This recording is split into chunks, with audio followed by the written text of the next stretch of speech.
Man should return to his source, and this source is in his divine origin, whether we like it or not. We got used to subscribing to Darwin's theory, but the thing is, it's only a theory. That's why it's called Darwin's theory of evolution, while the divine origin of the world is a reality. Today, more and more physicists and other scientists are talking about the creation of the universe and everything in it. And this does mean creation, as opposed to some sort of random emerging into being out of nowhere.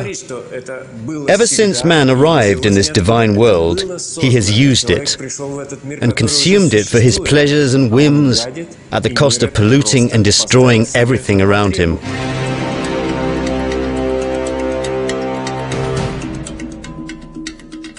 The trouble is that mankind remains blind to the fact that all illnesses, pandemics, and human suffering is nothing but divine retribution for what we're doing.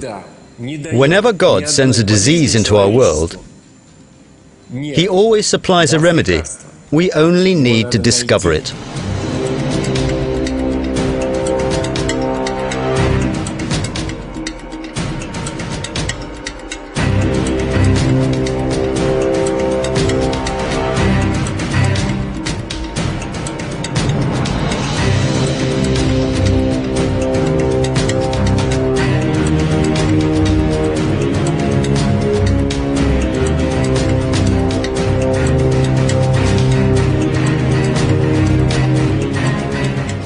Robert Freitas, an American scientist and founder of the nanomedicine theory, defines nanomedicine as a science as well as a technique that can be used to detect, treat and prevent various illnesses and traumas by application of molecular technical agents and instruments based on scientific knowledge of the human body's molecular structure.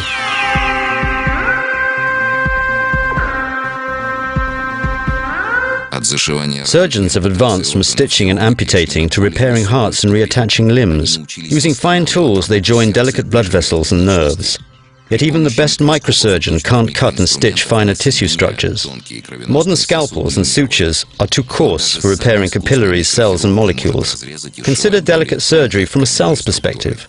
A huge blade sweeps down, chopping past and through the molecular machinery of a crowd of cells, slaughtering thousands. Later, a great obelisk plunges through the crowd, dragging a cable as wide as a freight train behind it to rope the crowd together again. Only the ability of cells to abandon their dead, regroup and multiply makes healing possible. Drug therapy, unlike surgery, deals with the finest structures in cells, and drug molecules are simple molecular devices. Many affect specific molecules in cells, but drug molecules work without direction.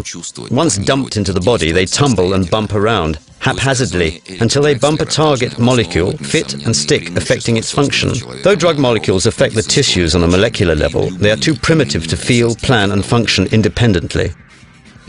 And so Eric Drexler arrives at the conclusion that nanosystems created by man for medical purposes must have an unsurpassable advantage over any other medical technology. However, his passion for this rationale makes his argument somewhat one-sided. Drexler's convinced that the drugs of the future should be able to feel, strategize and function as intelligent agents. His forecast is that such drugs and technologies will enter the market in about 30 to 40 years. Imagine his surprise when he finds out that such drugs have been around for quite a while. They were developed in the USSR 30 years ago.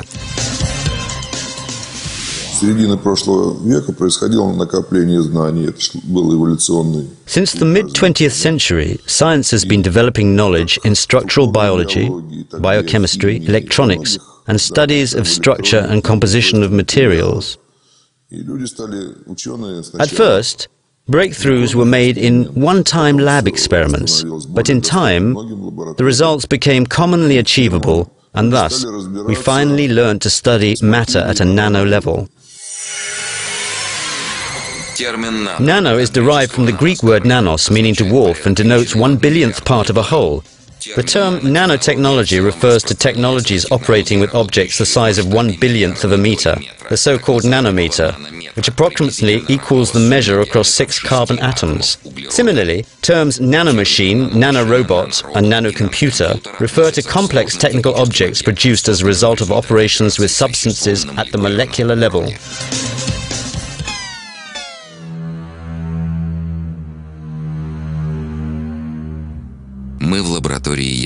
We are now in the nuclear magnetic resonance laboratory of the Moscow Institute of Bioorganic Chemistry. The device you see is a superpower microscope that allows us to see objects the size of an atom. It's as powerful as the Hubble telescope, and it's designed to look at the infinitely small. It gives us a glimpse of the universe the way it was billions of years ago, so that we can admire its infinite beauty. With its help, we can get an atom-precise view of everything within our own bodies. First of all, I'd like to say that what's going on with nanoprojects now reminds me of the nuclear and space projects that the Soviet Union ran in the 1940s and 50s. One difference, however, is that back in those times, there were landmark events, such as the launch of the first Sputnik, or man's first flight into space, or the first nuclear bomb explosion. And as soon as they were announced, the whole planet immediately knew that a breakthrough had been made. But I don't think anything like that is possible with a nano project. The scope of nanotechnology is so vast that there cannot be any single major breakthrough. And the range of its application will also be unprecedented. You have a grandstand seat here to one of the most momentous events in the history of science. In the mid-20th century, mankind did not merely accomplish a major breakthrough, he trampled on the most essential of all bans, "Thou shalt not kill," this time on a global scale, and found himself facing a new reality. That new reality included a direct road to the potential and complete extermination of man as a species. Man went far beyond self-preservation instincts. Lured by the temptation to seize the ultimate military advantage, he developed thermonuclear weapons, something never seen before.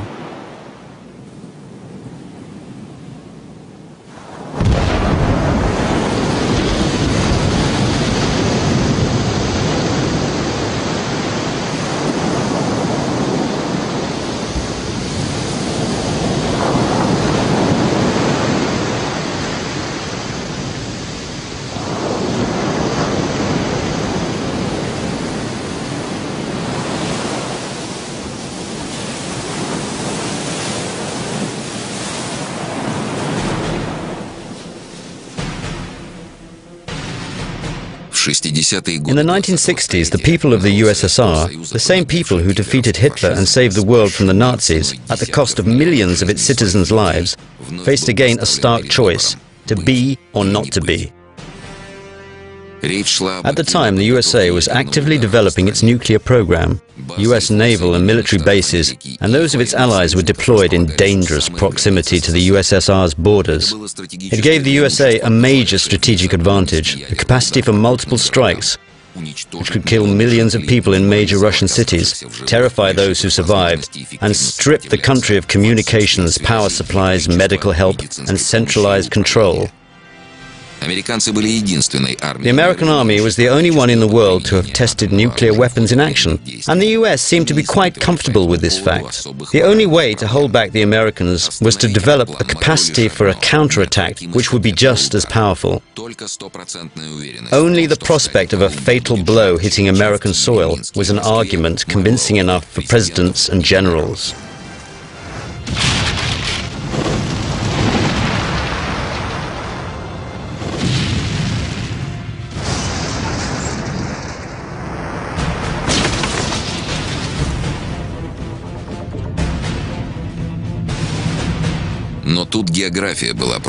However, our country's geographical location wasn't helping this plan. US territory, including its strategic targets, was practically out of the Soviet Army's reach. That's why the USSR made it a top priority to develop a strategic nuclear submarine force, which was subsequently deployed in the vicinity of the US coastline.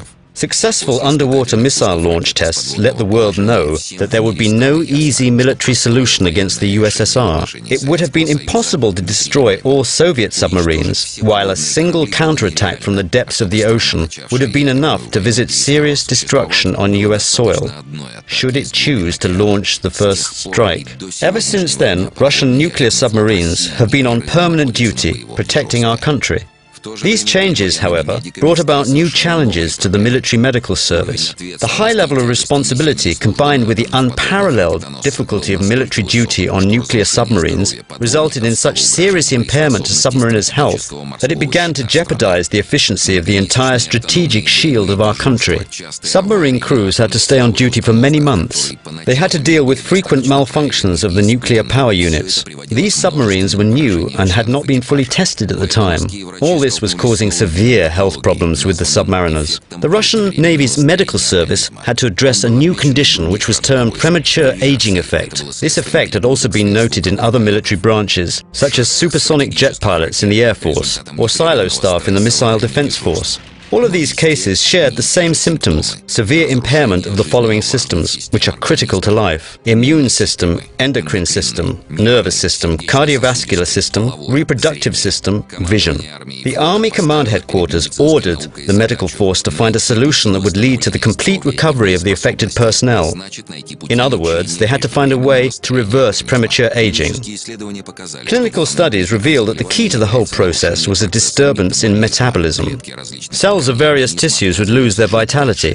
First they would become dormant, second they would stop reproducing, and then finally die. Metabolism. Metabolism is a set of ongoing chemical reactions that happen in living organisms to maintain their life. Metabolism uses energy to construct components of cells such as proteins and nucleic acids. Metabolism is the fundamental mechanism sustaining vital functions in humans and all other living organisms. The organs in young men's bodies would grow old and weak, and the usual treatment approach, the prescribed resting, a special diet, and conventional therapies was not helping. It looked as if a malevolent sci-fi time machine clock was working inside the soldiers' bodies, killing off tissue cells at a much faster rate than usual. This discovery gave the researchers insight into the nature of the problem. Tasks were shared, but only the Army medical staff were aware of the ultimate goal of the research. It was a highly classified project.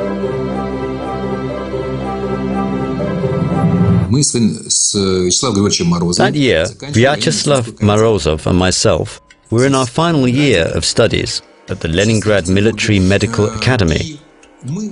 By that time, we had already been researching the problems of recovery of vital bodily functions impaired by radiation, traumas, and intoxication for 3 years.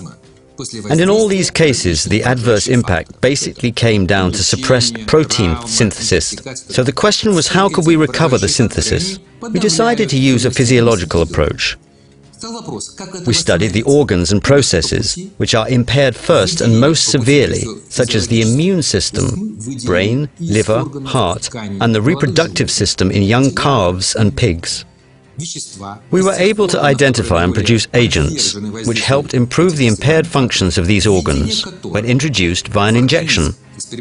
The important thing here was that the agent obtained from the immune system turned out to help restore the immune system function.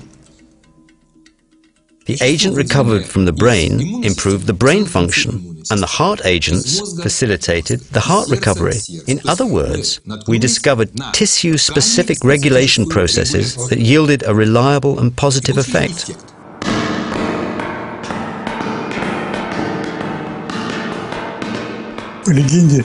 Students talk about Morozov and Kavinson walking the corridors of the Oncology Institute, asking for someone who would be willing to research the pineal gland. I was an educated chap, and I knew that it was a very significant gland, and so I volunteered. The St. Petersburg Oncology Institute's research laboratory was the oldest experimental lab in the USSR. It was engaged in an anti-cancer research program. Here, in the Institute's animal test facility, we started researching tissues extracted from immune and endocrine systems glands. The thymus is a gland of the immune system. Just like bone marrow, it plays an essential role in the function of the immune system that protects the body on all levels. The thymus is located behind the breastbone. It is the first organ of the immune system that develops in a fetus. Pineal body is a small endocrine gland located near the center of the brain between the two hemispheres. It produces the serotonin derivative melatonin. Melatonin regulates the function of the endocrine system, modulation of wake-sleep patterns, seasonal behavior in many animals, blood pressure, function of brain cells, and function of the gastrointestinal tract. The pineal gland's key function is to regulate daily biorhythms, so one could say that it is responsible for the body's inner biological clock. This clock's malfunction results in a rapid deterioration of health. We incited premature aging in test animals and proceeded to administer the obtained agents to one group of subjects and monitor them against the control group. Upon completion of the treatment course, we compared cell samples obtained from the two groups. This research method allowed us to run a thorough and comprehensive study of any agent. We produced a preparation out of the substances extracted from the thymus. Its patent name is Thymoline. It's been on our country's pharmaceutical market for over 20 years now. It's available over the counter at any drugstore. It was the world's first developed immune system preparation. Later on, further research of this drug revealed that its active agents are peptides.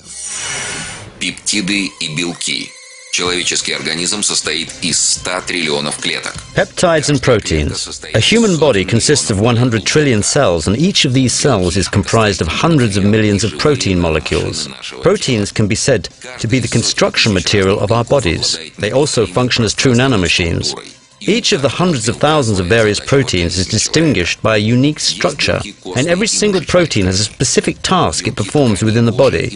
We can distinguish between proteins of bones and muscular tissues and those of skin and our brains. Specific proteins called enzymes and hormones control functioning of all body systems. Large protein molecules consist of peptides. We made two principal discoveries. The first one was that peptides extracted from the pineal gland inhibit tumor development. We ran a comparison test against melatonin, which was known to be able to inhibit breast cancer development in mice by 54%. Our preparation, which we called epitelon, yielded a result of 80 to 90%. In addition, we ran another test on menopausal rats to see if the agent could recover their reproductive function. The results were shocking. The aging rats went back to a normal menstrual cycle, and when we put young male rats into their cage, they produced a healthy litter. This report was published by the Academy of Sciences, and we received an award in recognition of this discovery. Back then, these young researchers had no idea that the conclusions they arrived at would lay the groundwork for a whole new branch of scientific research. In 1971, after we had produced those preparations, my friend and I were transferred to serve in the Trans-Baikal Military District. We graduated from the Military Medical Academy with the rank of lieutenants and were eligible for military duty. We received an award from the Military Medical Academy. We had thought that admission to a postgraduate program would surely be ours, but we were ordered to serve in the army first. The scope of the military duty assigned to the young lieutenants included further scientific research. However, the problem was that this was barely understood by their direct superiors. At some point, rumors reached my ears. People were saying, "Look, they're good fellows, but they're so much into science and research, while we're doing completely different things here. We're on military duty. Please take them back." And so I called them back to Leningrad, to my research lab. However, we never made it back to the academy. We got stuck in a medical battalion in the Leningrad region. That was it. We had to figure out what to do in this situation. We looked round and found a way to continue our research at the Petrov Oncology Institute. That's where we completed our PhD while serving in the medical battalion. In this manner, our researchers on military duty continued their obstacle course, overcoming one trouble after another for almost 10 years, until Deputy Defense Minister General Perkhotkin signed an order that put an end to their hardships, and they finally got the opportunity to establish their own research unit, which was soon equipped with a proper testing facility. It was the first lab in the Military Medical Academy that was established by the order of the USSR State Committee on Science and Research. It was 1983, and military involvement with Afghanistan was ongoing, as was the nuclear standoff in deep-sea waters. And this was a weapon too. We developed 6 new preparations in the shortest possible time. Today, all of them are available on the market, and they are widely used in medical practice. More than 15 million people have benefited from our developments over the last 20 years. In many cases, the drugs proved to be very effective. But what's more, there was not a single case of negative side effects or any allergies. These are safe medications because they employ the mechanisms of nature itself.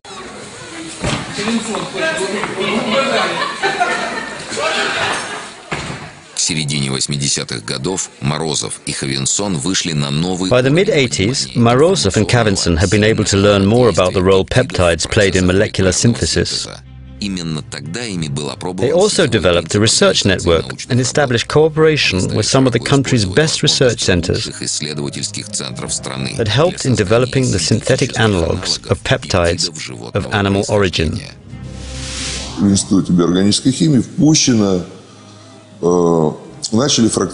We started breaking up this compound in our lab at the Bioorganic Chemistry Institute. We defined its active agents and then we just got stuck. We couldn't move on as we didn't know what was in it.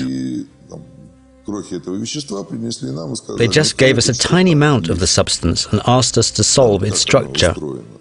The staff of the Nuclear Magnetic Resonance Laboratory succeeded in identifying the spatial and chemical structure of the thymic peptide molecule. It was an easy and routine task for us. We took a sample, examined it, identified the formula, and reported the result. This allowed us to manufacture the preparation by means of chemical synthesis, as opposed to extracting it from animals. It was a major breakthrough when researchers succeeded in producing short peptides with predefined properties, which were close to the organic ones. Thanks to this, mass production of new preparations, called peptide bioregulators, was launched in the Soviet Union. The laboratory was distinguished with government awards. The authors received further promotion and scientific degrees, as well as the green light for further research. All the developed preparations were protected with domestic and international patents.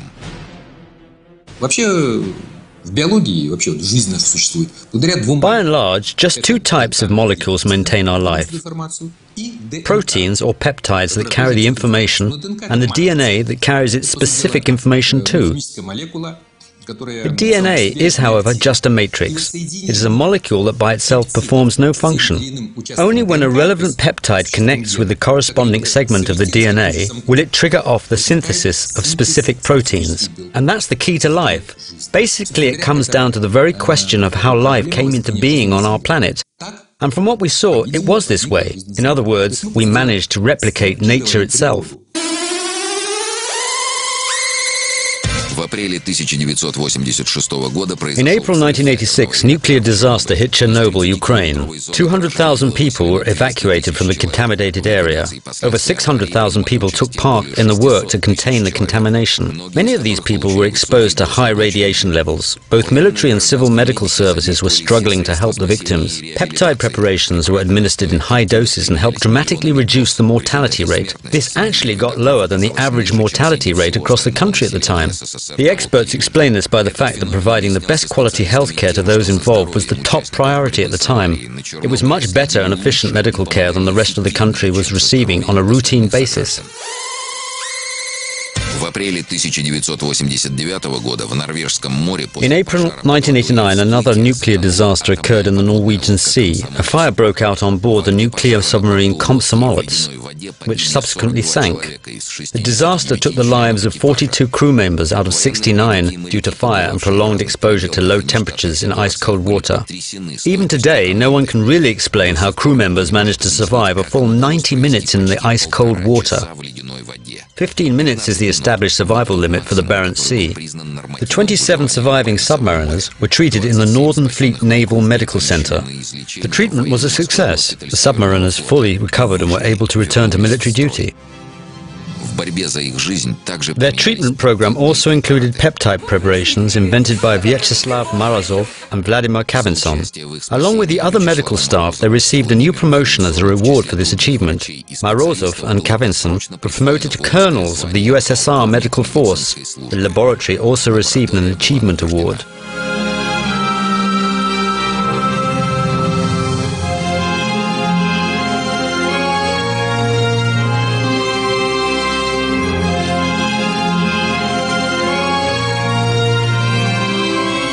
In 1991, the operation of the laboratory of peptide bioregulators was discontinued. The state lifted its protection from the laboratory's patents. The army contracts were discontinued. The employees lost their jobs. The researchers who achieved a major breakthrough found themselves in the streets.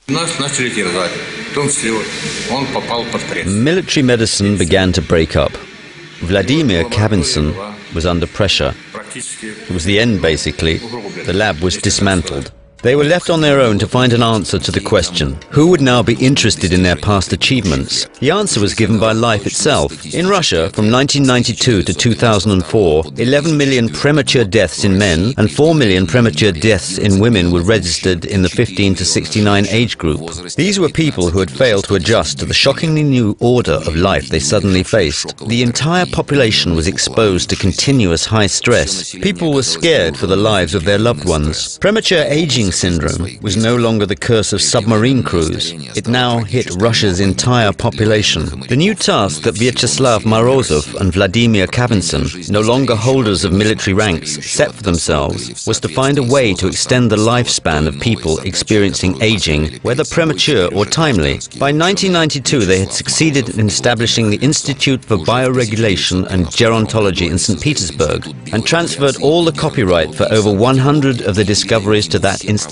They managed to procure financial support to enable them to continue paying the patent fees. This is how all their know-how got to stay in Russia.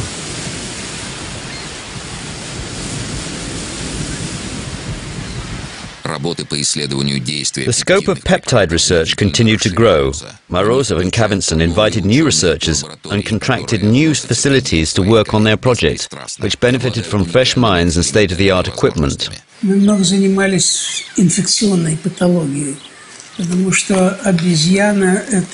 A lot of our research was dedicated to studying infections in primates.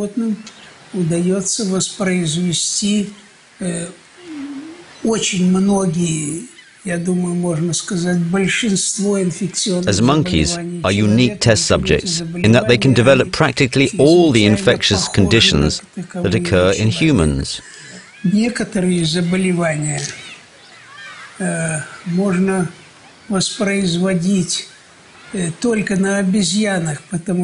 some cases, they are the only possible test subjects, because only primates and humans are sensitive to certain bacteria and viruses. To create a model of these diseases is possible only with monkeys. With them, vaccines can be tested against these infectious agents. For example, the eradication of poliomyelitis, as an epidemic disease is largely thanks to the fact that monkeys were used in the experiments. Сразу же после 1997 года появилось большое количество работ в литературе, которые указывали на... After 1997, a lot of publications appeared expanding on the unique properties of peptides extracted from the pineal gland. Соединениями, которые могут практически восстанавливать функции всех. They claim that these peptides were capable of restoring the functions of every organ and endocrine gland, which would be a totally outstanding achievement. Thus, it made me on the one hand quite skeptical, but on the other, it tempted me to try and see for myself how these agents would work in primates, my research subjects. Rhesus monkeys, just like humans, have endogenous circadian rhythm cycles, and their pineal glands produce melatonin at night, just like that of humans. активность пениальных пептидов, таких как эпиталон, это синтетический. So we set a task for ourselves to check the efficiency of pineal peptides such as epitalon. Epitalon is a synthetic tetrapeptide that was obtained by the Institute of Bioregulation and Gerontology. It was reported to stimulate production of melatonin by the pineal gland in both young and old rats alike. But this didn't really make much sense to me because it seemed to be at odds with biological necessity. Why would both young and old test subjects develop similar levels of melatonin? We presume that the same test would have to yield different results in such highly organized animals as monkeys, who, unlike rats, have the same daily rhythm cycle as humans. In 2000, a 4-month test was run on 2 sets of animal groups, young and old. The dose of 10 micrograms of epitalon was administered daily to subjects in the treatment groups and a placebo to animals in the control groups. 10 микрограмм на животное – это очень низкая доза. 10 micrograms is a very small amount, which means it's highly tolerable. Usually, a single dose of a medicinal preparation is several milligrams or grams. At the end of the test, blood samples were taken to check melatonin levels. И определив уровень мелатонина в крови у всех 4 групп животных, we compared melatonin levels in blood of all 4 animal groups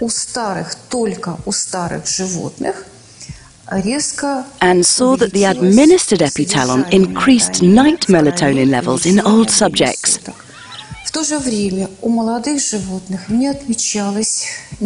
At the same time, it brought about no change in melatonin levels in younger animals. It appeared that melatonin levels in old animals increased to match the levels that are normal in young monkeys. That prompted the conclusion that pineal cells of young monkeys which were functioning normally simply ignored the administered peptides as they were not needed. This meant that peptides do their work only when necessary. It was another breakthrough, which gave impetus to further research. Our new task was to find out whether epitalon could ensure protection of the nervous, cardiovascular and hematopoietic systems against continuous exposure to stress and premature aging in humans. При введении эпиталона восстанавливалась нормальная реактивность данной системы к острому стрессорному воздействию. Application of epitalon triggers off a chain of recovery processes which restore the normal functioning of all body systems.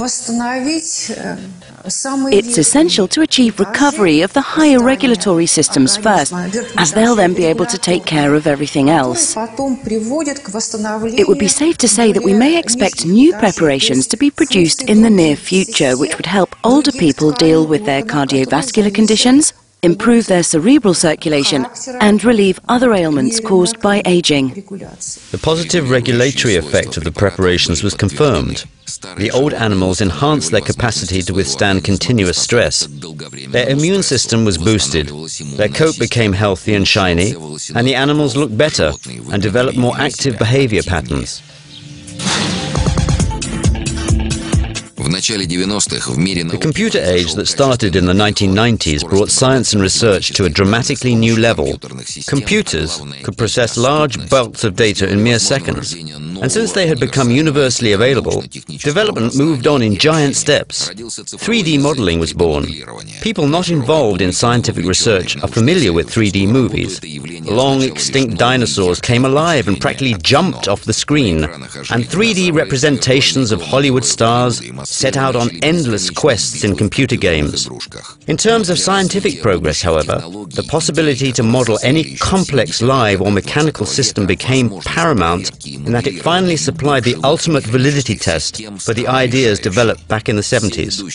All advanced industries and scientific research, including air and space exploration and chemistry and biology, switched to 3D design technologies.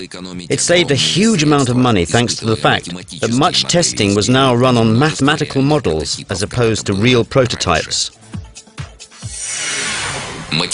Mathematical model is a description of a system, object or process using mathematical concepts and language. Mathematical models use mathematical notions to describe the main parameters of the modeled object, process or system. So nano projects got their chance to be tested and developed further. Drexler and Freitas introduced the world to the technical wonders of nanorobotics, and biology scientists from all over the world proceeded to work on the Global Protein Databank project. Designing a mathematical model of a molecule which replicates its actual spatial configuration and takes into account both the energy levels of all the comprising atoms and the molecule's motion trajectory in the medium was now the researcher's dream come true. The rate of knowledge exchange soared. Supercomputer centers used in the past to do calculations for nuclear and space projects were now used to explore the depths of the human body. It should be noted that it was researchers at the Institute of Bioorganic Chemistry who were the first ever to identify the structure of a live protein molecule. It happened in 1983, and up to now the Institute remains one of the world's leading research hubs. The research to identify a protein structure is conducted on 1/2 a milliliter of the solution containing that protein. That tiny amount contains 10 to the power of 17 protein molecules. Furthermore, each molecule comprises some 20,000 atoms. Can you imagine it? And now, what we do is we look at a pair of adjacent atoms and measure the distance between them. We do this for all the atoms in the molecule, and after we're done measuring all these distances, alongside with lots of other parameters, we can produce a model of the molecule's structure, where we have pinpointed all the position measurements for all atoms. We can also capture movement patterns of all atoms in that molecule, and produce relevant amplitude and frequency measurements, thus building a physical model of the protein's function patterns. All the obtained data describing the processes that occur in a molecule are submitted for processing to the mathematical modeling laboratory. С помощью компьютера, компьютерных технологий были проанализированы свойства больших, в том числе надмолекулярных систем. We have researched the properties of large systems, including some supramolecular systems such as proteins of biological membranes. These are very complex systems which consist of hundreds of thousands of atoms. We developed tentative behavioral models for these systems and ran experiments which proved the accuracy of the mathematical models we came up with. The key thing is that the model's processing must be relevant. One shouldn't expect a mathematical model to give readings it wasn't designed for or fine-tuned to produce. Грубо говоря, то, что мы умеем сегодня делать методом ядерного магнитного резонанса. Roughly speaking, everything we can do today with the help of nuclear magnetic resonance is like a modern movie compared to early daguerreotype prints. And watching this movie gives us a much better understanding of how it all works, helping in our efforts to develop a drug that will repair the wrong moves this or that protein makes, fixing their function. Все то, что раньше мы считали какими-то заоблачными высотами, далекими от... The time has come when we can finally implement all the developments of fundamental science, all those things that we earlier considered unachievable. Today we have the technologies to produce the drugs of the future. This is possible thanks to a massive research and extensive molecular design effort that we undertook to ensure that our agents have the required properties and produce the desired effect. Видовой предел. Maximum lifespan based on the dates of birth and death of longest living persons that were verified to modern norms is currently defined at 110 to 120 years. However, average lifespan remains 70 to 75 years throughout different countries, and this is believed to be the effect of premature aging syndrome. Humans have a capacity for another 30 to 45 years.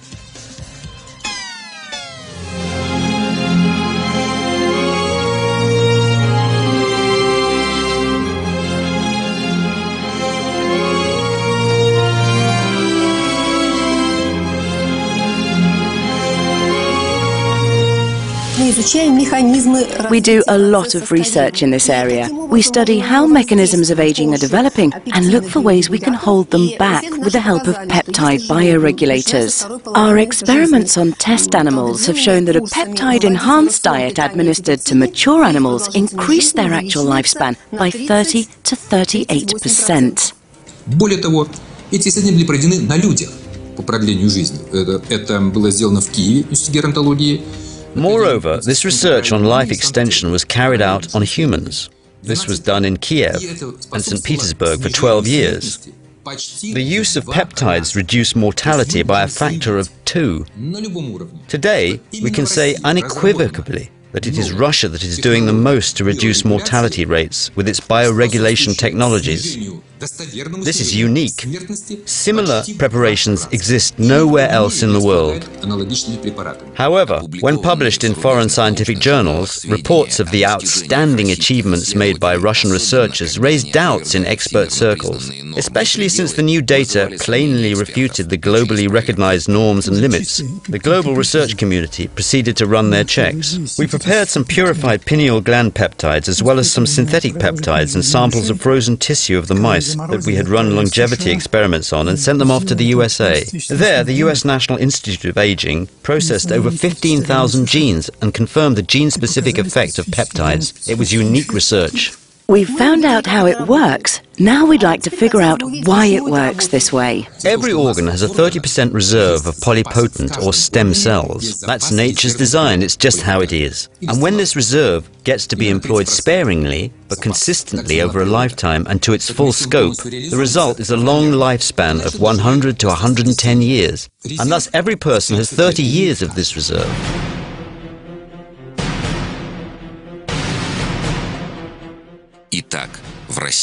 And so it appears that what the pioneer of nanomedicine, Eric Drexler, called the preparation of the future has already been developed, tested and used in medical practice in Russia. Let's recall what Drexler says about today's conventional drugs. Вспомним его претензии к современным лекарственным средствам. Хотя молекулы лекарств оказывают воздействие. Though drug molecules affect the tissues on a molecular level, all these drugs are too primitive to feel, plan and work independently. However, medical preparations of tissue-specific peptides affect directly targeted tissue cells. At the moment, over 25 tissue-specific preparations have been developed, and they work with atomic precision. Completely free of adverse effects, they enhance the genetic abilities of the patient's organism, rather than just fill in for the functions of damaged tissues. They help the body activate its own reserves supplied by nature, and that's exactly what a smart drug should do, i.e., to feel and work. As for planning, I think we could safely leave it to people, doctors and patients. That's a big responsibility, and so I think it should be theirs. It's human health that is at stake after all. The 2007 European Congress on Gerontology was held in St. Petersburg as a tribute to the outstanding achievements of Russian scientists from the Institute of Gerontology and Bioregulation in finding a solution to healthy longevity. However, despite the fact that success is obviously there and has received wide international recognition, all these discoveries have not made it to the mass market either in Russia or elsewhere. Why is that? Who would vote against a long and healthy life? One thing we know is that there has recently been a sudden surge of interest in genetic research in American business circles. This is intriguing, since the US is very strict and clear on protecting their citizens' sensitive genetic data. Why are businesses trying to access this kind of classified information? My group was once invited to do joint research with an American university. And do you know what they requested us to do for them? They wanted us to help run tests on the genetic material of the siege of Leningrad survivors. Although they have everything in the United States, they just never had experienced anything like that siege. They had never had such a population group, and so they had no material to run tests on. That is why they wanted us to fill in this gap for them. And you know who the customer was? It was a group of insurance companies. They want to be able to assess the applicant's health and longevity capacity as precisely as possible. If the insured has an exceptionally healthy genome and is likely to live to the age of 100, they will bear losses. There are also mortgage problems in the USA, which ensure that in the case of the mortgage holder's death, their property is forfeited to insurance companies. So it's not good business if mortgage holders live up to 100 years old. The Leningrad siege was considered to be a model factor for natural selection. We can understand why business regards people as merely numbers in various financial operations. And when the profits of a large insurance empire are at stake, they'll get the clearance they need for classified genetic information regardless of the law. Prospective clients' genome will be compared against the genetic data of the Leningrad siege survivors to ensure a profit-making decision. However, medical discoveries that can significantly prolong people's lives and prevent companies from taking over their property are bound never to see the light of day. The new biomolecular medicine has now hit a wall put up by pharmaceutical corporations which have monopolized the global market. Our scientists have made a sad discovery. Russia no longer manufactures drugs and only packages imported products. The reason behind this is a profound setback in Russia's domestic pharmaceutical industry's development and lack of funds. Even when truly new and competitive products or technology appear in the country, instead of being welcomed, they are hindered and obstructed.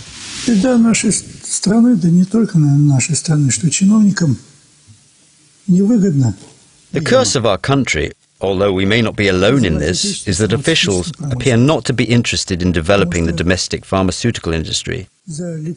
They obviously find doing business with international pharmaceutical corporations much more attractive and are ready to spend money on licenses.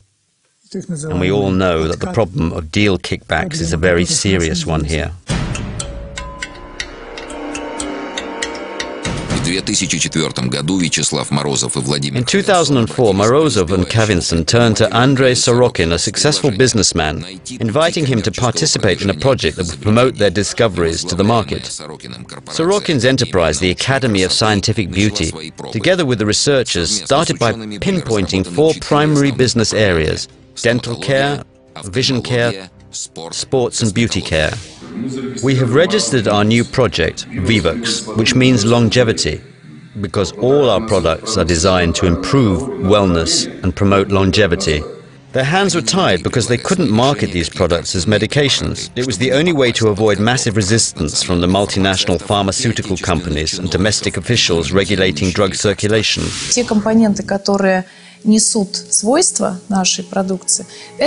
Our products are somewhere in between medical and beauty care products. On the one hand, they're active components developed through scientific research or of a medicinal nature and have a pronounced medicinal effect on the organism. Yet, on the other hand, the products have been developed for use in beauty care products, which makes them very customer-friendly. Our toothpastes, creams and gels are not perceived as drugs, but work just as well.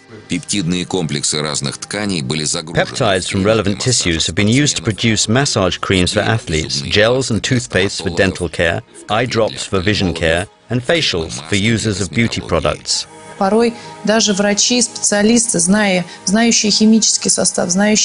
Sometimes even doctors themselves, who are experts and know a lot about chemical compositions and their effects, fail to be convinced of our product's efficacy. And this is normal. Doctors must question and test medications.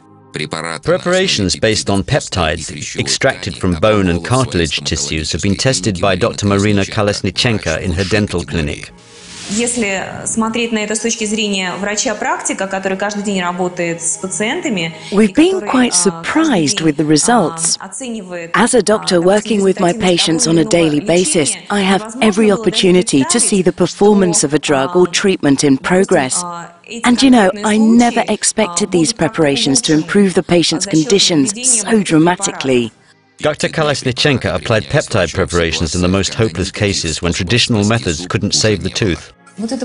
This patient came to me when most of her teeth had been removed, and they were removed for the same reason that we see here. This is an X-ray taken at the beginning of the treatment, showing extensive granuloma. Although the patient was resigned to having the tooth removed, she was unwilling, so we tried to save the tooth, and it worked. Here's an X-ray of the first phase of treatment after canal filling. And here's an X-ray at the end, where you can see that the bone has fully recovered and is exactly the same in structure as that of the adjacent healthy teeth. Bone tissue recovery rate has proved to be fantastic. Concerning X-rays, there's a prevalent opinion that we may not see any positive results in an X-ray for as long as up to 6 months after the initial treatment. In other words, bone tissue takes up to 6 months to recover and grow. But in our test cases, X-rays showed significant bone tissue growth just 30 to 45 days after treatment. So we're talking about accelerated bone tissue growth here, a much more efficient kind of growth than usual. In some cases, the tissue grew even though we didn't expect it to at all. I'm talking about cases of vertical bone reduction. When the bone had been reduced vertically, we observed some vertical growth of the bone tissue, which is quite outstanding, given that even plastic bone surgery does not always guarantee such a result. This is because it involves not only the treatment agent, but also the so-called guides, the special membranes that help the bone grow vertically. One should also remember that any kind of surgery, even laser, involves tissue injuries and are very painful and quite complex, and all this for an insignificant result. From my point of view, peptide preparations give an organism the ability to function properly. After sports doctors introduced peptide preparations into their treatment programs, athletes quickly developed an appreciation of them, especially those who do sports with a high risk of injury. Kitesurfing, достаточно молодой вид спорта. Kitesurfing is a relatively new sport which is getting very popular despite its high risk of injuries. When I train, I always have 3 creams with me that I cannot do without. In addition, I have a portable iontophoresis machine, and when used with the creams it works miracles for me. Athletes and sports enthusiasts know all too well that even a short break in everyday training is sure to cause intense muscle pain, which can last for days. This muscle pain is just killing you. You can't get up out of bed because your body is aching all over. Vivax helped me reduce this painful period from 5 to 2 to 3 days. It was a huge and pleasant surprise to me. It's great that these painful periods are down to 2 days now, and then I'm in great shape again. One of the athletic therapists even tried explaining to Yevgeny that a gel simply cannot produce such an effect from a scientific point of view. A human body is created in such a way that everything in it is taken care of, and that no potentially harmful substance can penetrate through the skin barrier beyond a certain point. But nonetheless, even though I don't understand myself how it works, I am the living proof that it does. For example, I got badly bruised last night and the bruise was gone by the morning. You can think whatever you want, but if it helps you once, then it helps you twice. And you just start believing in it. It just works, and that's it. В России как-то, да и вообще в мире не так много кремов, которые могли бы помогать против травм, да, и лечить. Neither Russia nor any other sports country can boast gels that can heal and effectively prevent sports injuries. Через 2-3 дня я сразу почувствовал разницу. I happened to hurt my foot once and tried Vivax, and I felt an improvement in just 2 to 3 days. Вот.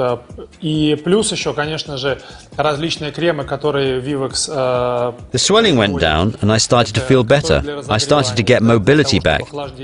Then I found out that there are 2 more creams available, one with a cooling and the other with a warming effect. And they are good to use before and after a workout or a training session.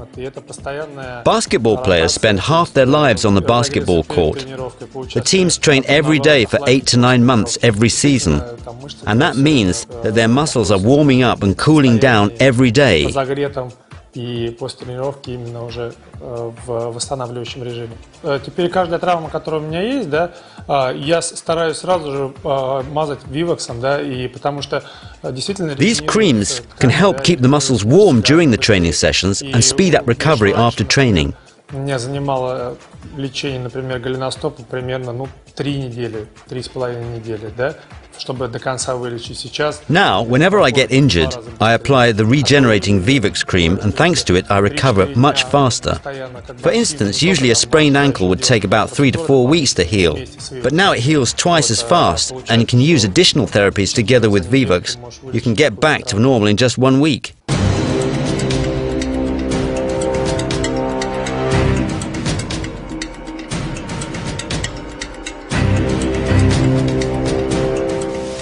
Глаз настолько сложное образование, орган, что в нем представлены все виды тканей, которые есть в человеческом организме. The human eye is a very sophisticated organ which contains a little bit of every kind of tissue there is in the human body. There is nervous tissue, connective tissue, and what's more, there are all types of connective tissue found in the eye. There are also some unique tissues in the eye that cannot be found anywhere else in the human body. For instance, the crystalline lens. An eye care specialist must understand what tissue they are dealing with in every single case. Let's consider, for example, the retina. The retina is a light-sensitive tissue lining the inner surface of the eye, and each of its cells has a connection with the back part of the brain. До самого зрительного центра, до затылочной доли мозга, куда приходит сигнал. И каждая клетка, конечно, ценна. Which is responsible for interpreting the signals that are created when light strikes the retina. Thus, every single one of the retina's cells is valuable. However, there are also group formations of cells which ensure sustained vision function even when some individual retina cells get damaged. If that happens, other cells in the group take over the functions of the damaged cell. However, if the damage is massive, we get an unfortunate result, a loss of vision.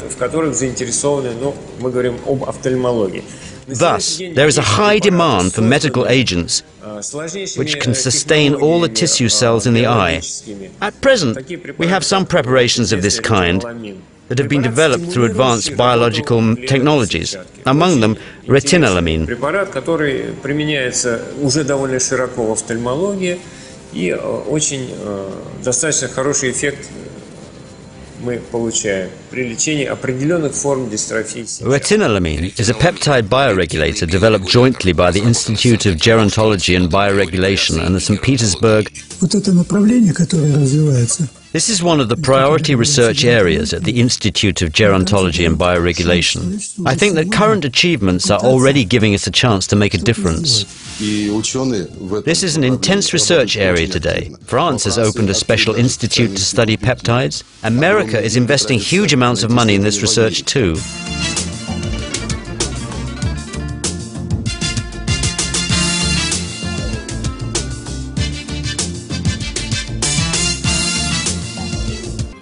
So what is the key challenge here? It is the promotion of our discoveries, introducing them into mass production and mass consumption.